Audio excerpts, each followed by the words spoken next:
What's going on, you guys? It's Boaz here with Airsoft GI, and today we're in someplace special, the KWA headquarters here in California. Guys, I always love coming here. It's like a very sacred place to me because if you guys don't know, I'm a huge sucker for KWA. So, especially with the lockdown and the quarantine happening and everything, you know, we weren't able to come to KWA as often as we are. But this is the first time in over a year that I'm finally back being able to see all these KWA goodies. So today we're gonna be looking at some unreleased, either the prototypes or just projects that have never really panned out. Unfortunately, that's just how it is in the airsoft industry. You know, it's like a whole trial and error process. So we're gonna be showing you some interesting projects that may or may not be coming out. We'll see. And yeah, so we got Scott from USAirsoft behind the camera right now. Say hi, Scott. Hey. Yeah, so we're gonna be doing this little one take. But before we get into the goodies and the meat and potatoes, make sure to hit that subscribe button if you haven't already. Guys, your subscriptions and your likes really do count and help us out in the algorithm, and it allows us to keep making free content for you guys. And if you guys want to support us more directly, keep me 3 meals a day or keep Cisco 8 meals a day and whatnot, if you want to keep us fed, make sure to head over to Airsoft GI for all your airsoft needs. So with that out of the way, let's get into the meat and potatoes here, the real, what we're here for. All right, so, well, over here we have some historical models like the KZ75, Thompson, MP40, the FPG. These will be covered in USAirsoft's channel, so make sure to go check him out if you haven't already. Make sure to subscribe to him because he really goes in depth and he knows his stuff when it comes to airsoft. But today I'm gonna be talking about the gas blowbacks over here. So first thing I want to talk about that makes me really excited is, if you guys don't know, KWA actually made a gas blowback Tavor, and I am a huge Tavor fan. One thing I will say though is I am dying for some manufacturer to make an X95, the MTAR, like in the Call of Duty guys, or the Micro Tavor, but the X95, the smaller version of this guy. I'm dying for someone to make something like that. But I mean, a gas blowback Tavor, that's a dream come true. However, unfortunately, this bad boy is not available to be sold in the US due to ATF compliance issues. You know, we all know the ATF, they don't want us to have fun. No fun allowed when it comes to the ATF. So unfortunately, this has not made it to the US. I believe there have been some limited runs overseas, like for example, like Asia, Europe, something like that. There are 6 of them, I believe, in this world, and over here in the KW headquarters, we have one of them. It's really sad that we'll never get this in the US. I have shot this before, and let me tell you, it is a blast. Up next, we have, would you look at here? We have this interesting hybrid. This is the 416D, and this is also gas blowback. Let me show you real quick. Woo, you see that? Oh, trademark bolt and everything too?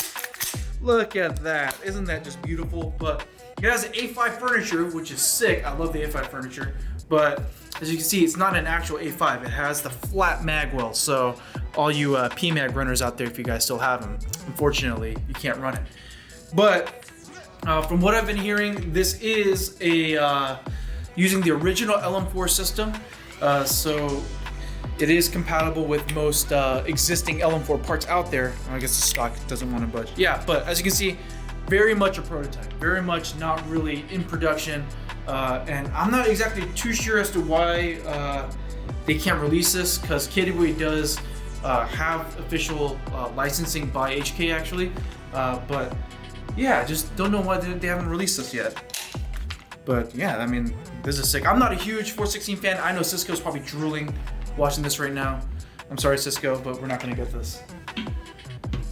And over here, we have one of my favorites, the 417, the big boy. Even has a mag over here. So I'm gonna go ahead and assume that because this is the original Lm4 system, this is probably something close to the Mega Arms 308 that KW released years ago. It's probably something similar to that. Yeah, but this guy is heavy. Again, with the A5 furniture on here, I mean, it just looks absolutely sick. Let me get the bolt release for you real quick. Woo! Nice. Yeah, it even has that beautiful engraved HK logo on there on the bolt face. But yeah, like, it's just such a bummer that this was never released, you know? Hopefully one day in the future. And one thing that I'm super jazzed about, one thing that I really want to see in the future is This is KWA's new Lm4 system. As you can see here, Lm4D. I don't know what the D stands for, but I'm sure it's something cool. But this is actually a working prototype made for specifically law enforcement. So I don't know if you guys don't know, but KWA, one of their major markets is not just to us airsoft players, but is for military and law enforcement applications, which is why if you look at some of their products, they label it like professional training and whatnot. So this is actually for law enforcement clients, I believe that's what they told us. And right now they're currently testing it out. They're currently working on the design. I love the quad rail on this thing. I think it looks absolutely sick, but apparently, according to KWA, when this will come out to us airsoft players, they're gonna switch this out for an M-LOK rail. Hopefully something like the Ronin rail, because it looks absolutely sick. I love the stock design. It's super slim, very minimalist. And yeah, the KWA start to make some of their own furniture, and it looks absolutely gorgeous. We got the PTS folding sights up here, and let's take a peek here on the bolt. Yeah, definitely a lot smoother than the original Lm4 design. Let me see if we can get the bolt to lock back. Woo! Yeah, it is solid. And just holding this thing right now, nothing really wobbles. I mean, it's just one solid piece of metal. And let's get that trigger action real quick. Woo, that is crisp. Yeah, I will say definitely a marked improvement over the original Lm4 series. I know for some of you guys who have run Lm4s in the past, there have been some issues, but KWA has promised us that with this new Lm4D system, all those issues should be worked out. And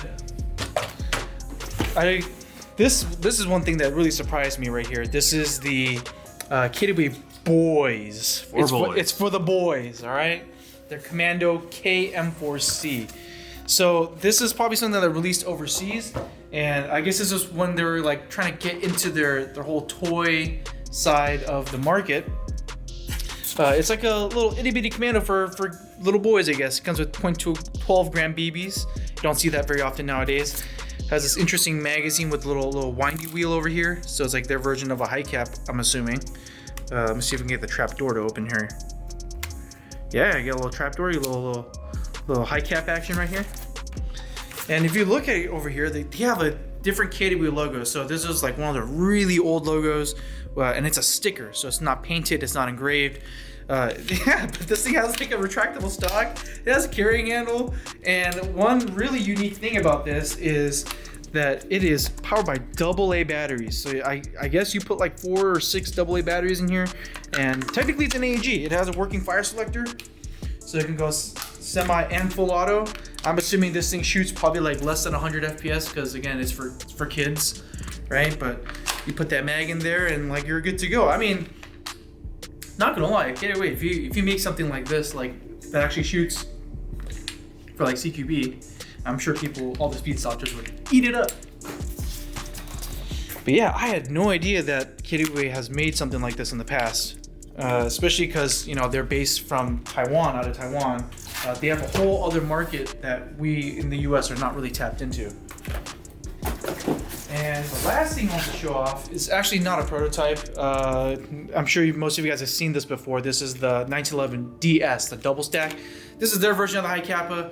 Unfortunately, this kind of died off because, High Kappa is not TM compatible. That's like a cardinal sin.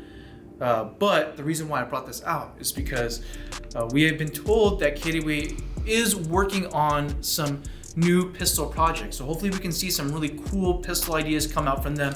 Maybe, I'm just saying, KWA, if you're watching this right now, maybe re-release the 1911 series, like NS3 system or whatever, and put like an RMR plate on there or something like that. That would be fan-freaking-tastic.